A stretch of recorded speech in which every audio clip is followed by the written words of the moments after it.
Assalamualaikum warahmatullahi wabarakatuh. Selamat bertemu kembali dengan saya, Bapak Ristianto. Untuk materi kali ini kita akan membahas mengenai cara berpikir kronologis dan sinkronik dalam mempelajari sejarah. Adapun materi pokoknya adalah ada 3. Yang pertama, cara berpikir kronologis dalam mempelajari sejarah. Yang kedua adalah cara berpikir sinkronik dalam mempelajari sejarah.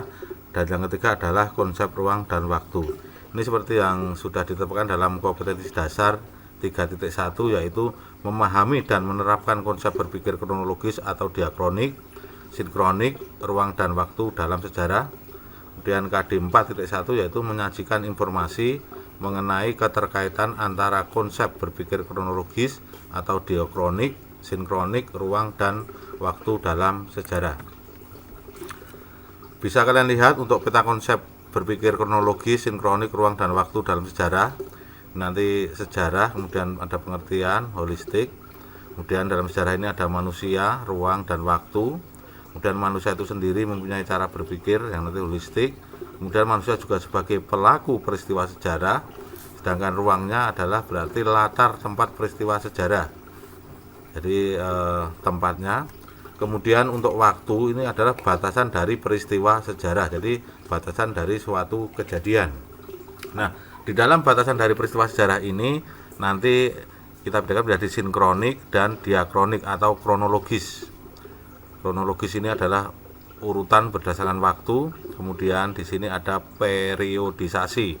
Sedangkan sinkronik itu adalah peristiwanya adalah runtut, teratur dan kesinambungan atau berkesinambungan. Kita lanjutkan. Nah, apa itu pengetahuan sejarah? Sejarah itu adalah ilmu pengetahuan yang mempelajari berbagai peristiwa atau kejadian penting yang terjadi dalam kehidupan manusia di masa lalu. Jadi, sejarah ini adalah peristiwa yang sudah terjadi atau peristiwa yang ada di kejadian masa lampau. Dan ini adalah melibatkan manusia. Secara lebih dalam, mari kita lanjutkan. Nah, di sini ada konsep manusia, ruang dan waktu dalam sejarah. Manusia yang pertama adalah sebagai pelaku semua peristiwa atau kejadian masa lalu atau lampau. Jadi ini adalah pelaku utama ya. Kemudian manusia terlibat dalam sejarah. Manusia itu yang membuat sejarah. Sejarah yang sekarang kita pelajari adalah sejarahnya manusia. Jadi peristiwa yang masa lampau, kemudian kita rekonstruksi, kita pelajari saat ini. Yang ini nanti gunanya adalah untuk membuat langkah manusia di masa akan datang itu akan lebih baik.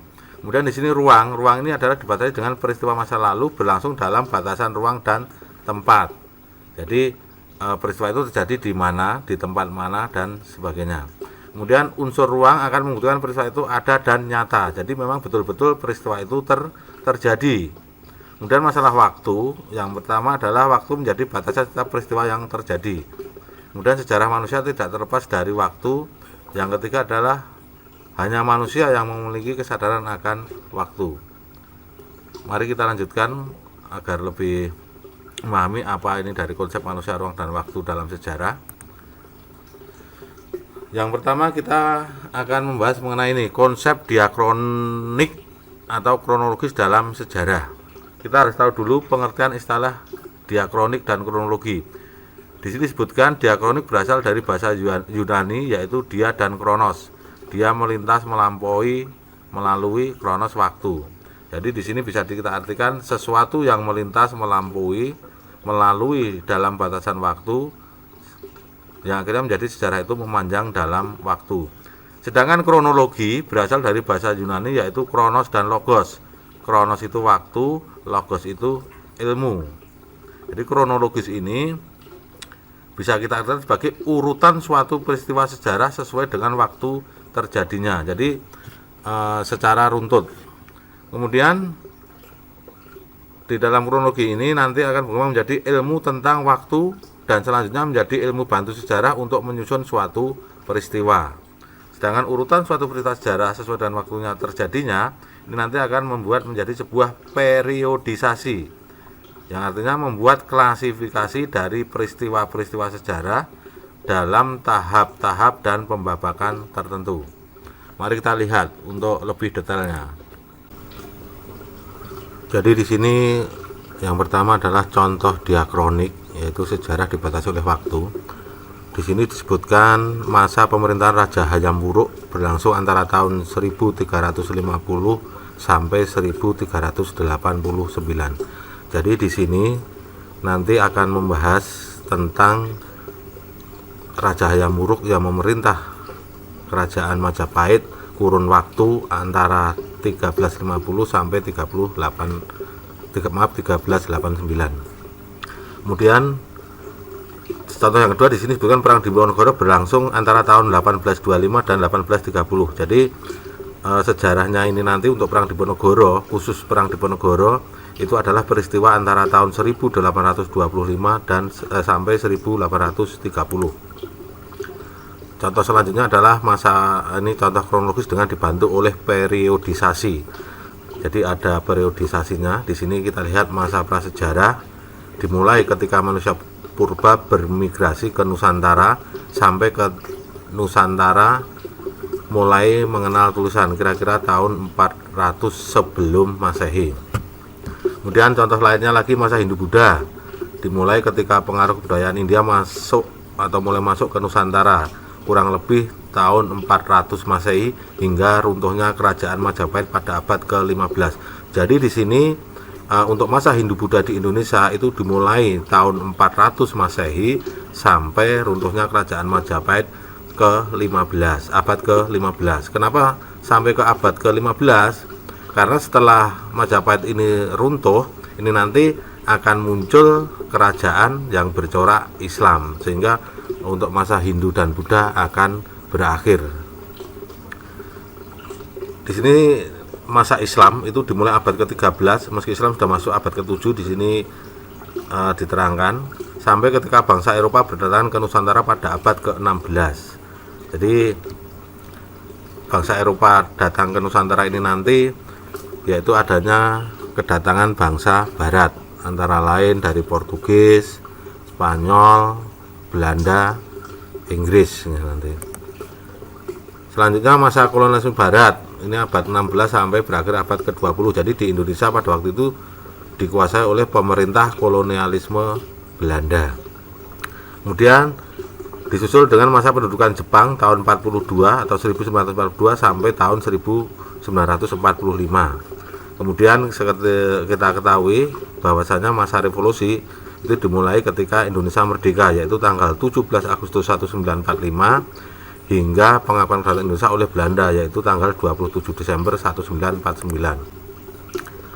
Kemudian setelah Indonesia merdeka nanti ada 3 masa yang kita kenal sampai saat ini, yaitu masa Orde Lama di bawah pimpinan Soekarno, ini 50 sampai 1967 ketika kekuasaan Soekarno berakhir dengan dikeluarkannya TAP MPR nomor sekian ini. Kemudian pemerintahan di Indonesia itu nanti akan diganti oleh Soeharto atau Presiden Soeharto yang dimulai tahun 1966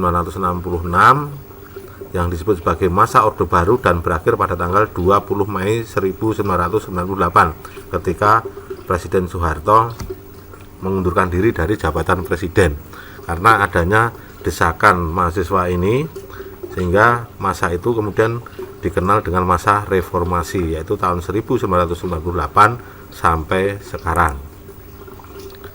Nah, konsep sinkronik dalam sejarah. Sekarang kita bahas untuk yang sinkronik berasal dari bahasa Yunani, sin dengan kronos waktu.